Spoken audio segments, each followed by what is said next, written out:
Hey everybody, day 58 of the vlog. Today was a pretty awesome day for racial equity work in our building.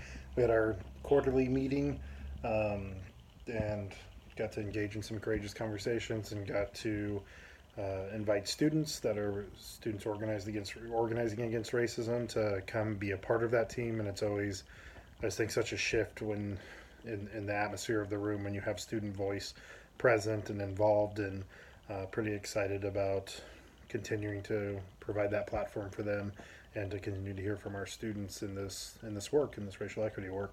The courageous conversation that we had today was about a video that's been going viral.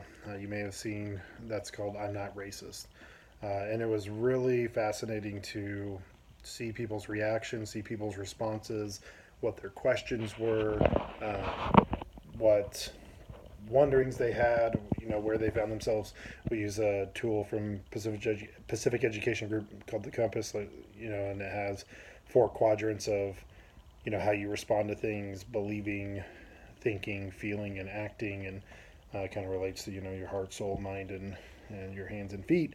So it was really interesting to see where people responded in that.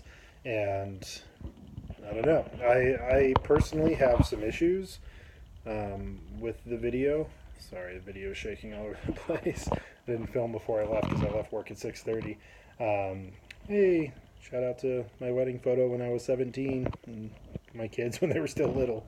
But anyway, about the video, I think that it's a cool video. It's done very well as far as the art and the words that they chose to use.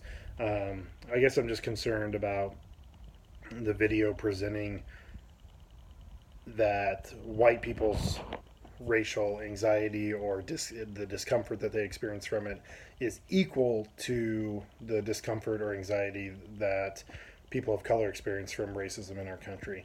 And I think that's a false equivalency. And I think that there's a lot of people, I don't think that was the artist's intent at all, but I think there's a lot of people that watch that video and walk away being like, oh, well, now both sides got to share their point of view. And, it's good to hear both sides of an argument. And no, I'm sorry. One of those had legitimate intellectual talking points, and one of them was just filled with stereotypes, and they're not the same.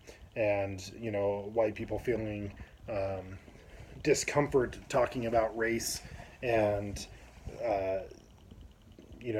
their lack of understanding of a racialized experience in our country is not the same as the threat of life that people of color face in our country, to the lack of access to jobs, to school, to the government, to all these different things. It's not the same. And I think white people need to buck up, and white people need to kind of figure out that our racial anxiety is not equal to the oppression that people of color have faced in our country and continue to face. And it shouldn't be treated as equal, and it shouldn't be treated as such. And we got to stop putting the burden on people of color to always be the ones that are understanding where we're coming from, when a lot of ways what we're coming from is bullshit. And so I think white allies really need to step up, and they need to be willing to have those uncomfortable conversations and to deal with white people that just don't get the issues around racial justice and around white privilege and things like that. It shouldn't be on. We gotta be an intermediary. We gotta be a go-between to absorb some of that burden, to have those conversations and not just lay it at the feet of people of color. I don't know. I have a lot more thoughts about the video, but I gotta go get dinner because I haven't eaten yet. So we'll see you tomorrow.